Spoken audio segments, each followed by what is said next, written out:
सभ्यता के विषय में कुछ परिचर्चा करेंगे। बच्चे जो है हर लेसन को पढ़ते हैं लेकिन उसका भाव, उसका अर्थ नहीं समझते हैं और केवल पासिंग मार्क ले आते हैं।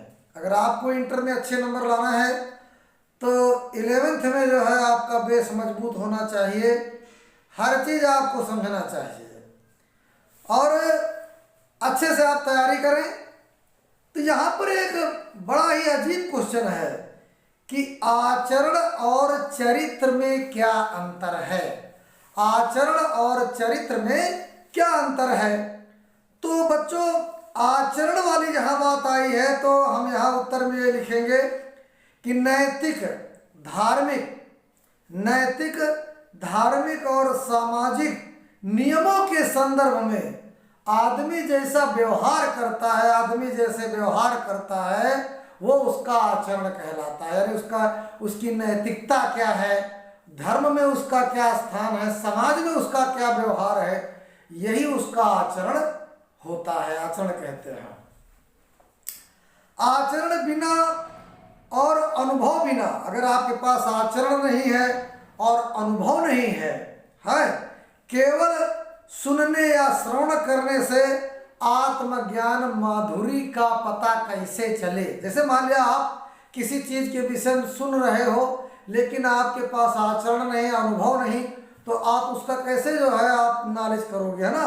तो वही यहाँ लिखा कि आचरण बिना और अनुभव बिना केवल श्रवण या सुनने से आत्मज्ञान माधुरी का पता कैसे चले। जिस कथन को आचरण में ना उतारा जाए उसमें शक्ति नहीं होती, ताकत नहीं होती। देखिए हम बड़ी बड़ी बातें मारते हैं, बड़े बड़े व्याख्यान करते हैं, लेकिन उन बातों को हम अपने व्यवहार में ना लाए तो उन बातों में कोई ताकत नहीं होती। और दूसरी बात बच्चों, चरित्र किसे कहते हैं? जिसको हम अंग्रेजी में कैरेक्टर कहते हैं। शिक्षा नहीं बल्कि चरित्र मनुष्य की सबसे बड़ी आवश्यकता है। तो यहाँ इसीलिए लिखा है कि चरित्र, अब यहाँ लिखा नहीं चरित्र, तो शिक्षा नहीं बल्कि चरित्र मनुष्य की सबसे बड़ी आवश्यकता है, वो उसका सबसे बड़ा सुरक्षा कवच है। इसलिए शिक्षा का उद्देश्य चरित्र निर्माण होना चाहिए। हम जो भी पढ़ते हैं, लिखते हैं, वो हमें अपने जीवन में उतारना चाहिए। इसके बाद बच्चों अगला क्वेश्चन आपका आता है कि आचरण का मतलब क्या होता है। आचरण का मतलब क्या होता है? तो पारस्परिक क्रियाएं, जो हम एक्टिविटी करते हैं, पारस्परिक क्रियाएं जिनका संबंध भावना, संवेग, इच्छा आदि से न होकर विशुद्ध विवेक से होता। अब बच्चों ये प्रश्न करोगे विवेक क्या होता है?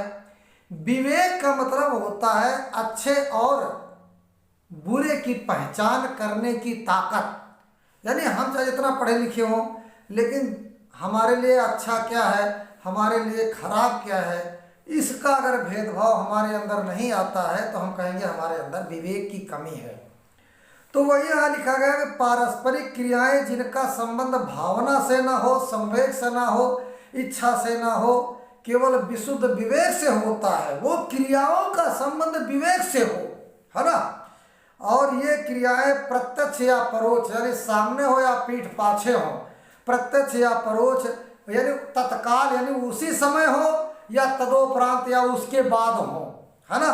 अच्छे या बुरे रूप में व्यक्तित्व को जो प्रभावित करती है उसे ही हम आचरण कहते हैं। तो चाहे वो कोई भी विषय हो, जब तक आप उसको अच्छी तरह से समझेंगे नहीं तब तक आप आने वाले प्रतियोगी परीक्षाओं में भी अच्छी तरह से नंबर नहीं लाएंगे।